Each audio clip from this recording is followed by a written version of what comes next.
Today we're going to be asking, what does the Bible say about incest or about marrying close family members?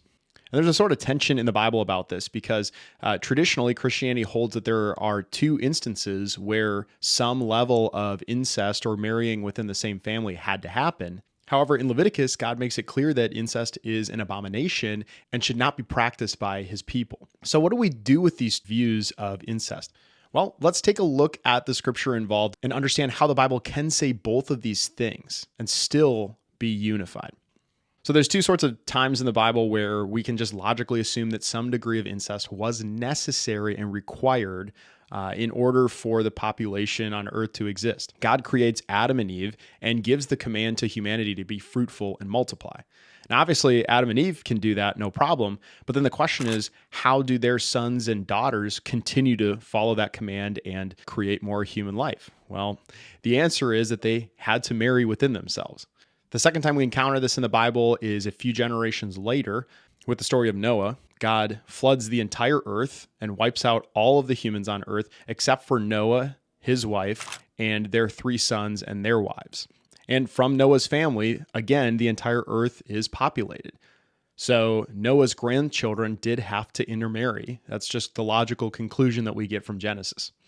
So in the book of Genesis, we read at the beginning of humanity, some degree of incest was logically required in order to populate the earth. However, hundreds of years later, in the book of Leviticus, when God gives the law to the Israelite people, he specifically says that incest is no longer allowed. And we read about this in Leviticus chapter 18, starting in verse 6. None of you shall approach any one of his close relatives to uncover nakedness. I am the Lord. And when the Bible uses this phrase, uncover nakedness, it's talking about sexual relationships. So it's saying, hey, with your close family members, this should not be allowed. And then Leviticus 18 goes on to list various different examples of what that would look like. But this can all be summed up in verse 6, where it says, hey, close family members are out of bounds when it comes to sexual relationships. So now we have this tension because certainly, at least in a very limited way, incest was permissible to God, and yet now he is saying that it's not okay.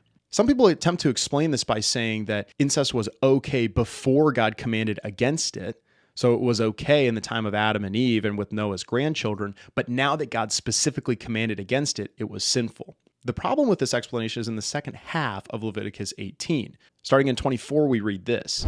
Do not make yourselves unclean by any of these things, for by all these the nations I am driving out before you have become unclean. But you shall keep my statutes and my rules and do none of these abominations, either the native or the stranger who sojourns among you.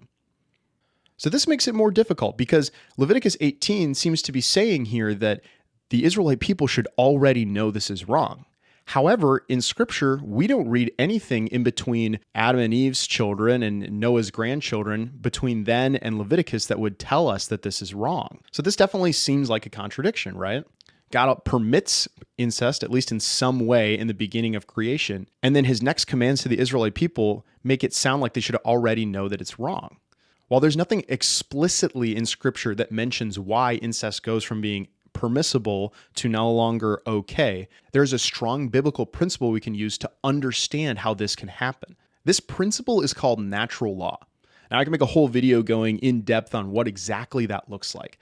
But this is a concept that is strongly supported by Scripture. And the idea of natural law is that there's a certain level of morality and a certain level of God's law that is written on our hearts. That there's a certain standard of living for what's right and what's wrong that we should just know because we are made in God's image. And there's strong support for this in Scripture. The Apostle Paul writes about this in Romans chapter 2, starting in verse 12. For all who have sinned without the law will also perish without the law, and all who have sinned under the law will be judged by the law. For when Gentiles, who do not have the law, by nature do what the law requires, they are a law to themselves, even though they do not have the law. They show that the work of the law is written on their hearts, while their conscience also bears witness, and their conflicting thoughts accuse or even excuse them. So Paul says, even the people who were not given the law, the Gentiles, when they by nature do what the law requires, they are a law to themselves. Paul goes on to say that this shows that the work of the law is written on our hearts. Again, there's a lot that could be said here, but the idea is there's a certain level of morality that can be expected from everyone, even if they have not been given specific laws from God. An example from this in the Old Testament is the story of Cain and Abel. Cain and Abel are the sons of Adam and Eve. And even though scripture gives no specific command about it, both Cain and Abel know that they should offer sacrifices to God. Additionally, after Cain is jealous about his brother Abel and murders him, God treats Cain as though he already should have known that murder is wrong, even though scripture hasn't explicitly said that murder is wrong up to this point. This supports the idea of natural law, that there's a certain level of morality that we are expected to live at, even if we've not been given God's full law. Going back to our issue of incest in scripture, I believe that there is a strong case to be made that while incest was permissible for a short time because it was necessary, it's very logical to assume that after it was no longer necessary, God put it on the hearts of man that this is no longer an acceptable way to have marriage relationships. While we're not given a specific command in scripture between Genesis and Leviticus, stories like Cain and Abel give us proof that even when scripture has not outlined it at that time, God can still expect a certain level of behavior and morality from humans because he has written the work of the law on our hearts. And we can see evidence of this even in non-Jewish cultures. The Code of Hammurabi is one of the oldest preserved set of laws that we have, and it's from ancient Babylon, hundreds of years before God gives the law to Moses. And in the Code of Hammurabi, it outlaws certain forms of incest.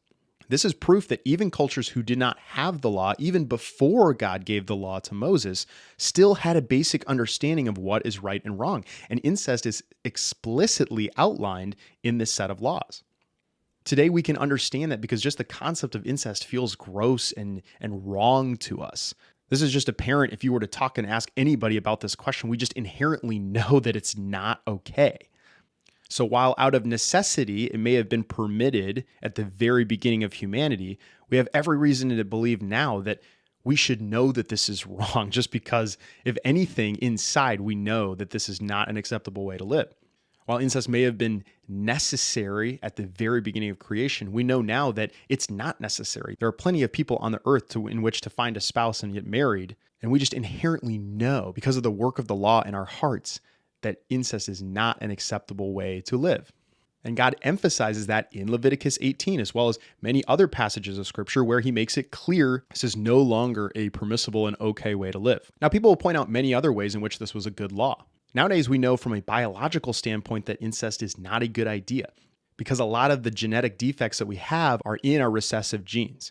So when two close family members with similar genetics and similar recessive genes have a child together, there's a way higher likelihood that that child has genetic issues and defects. While this wasn't known at the time of the Old Testament, at least the science of that, today we can look back and see the wisdom of God's commandment on this. Additionally, incest also weakens the structure of the family. It starts to blur the lines between a romantic marriage relationship and a family relationship.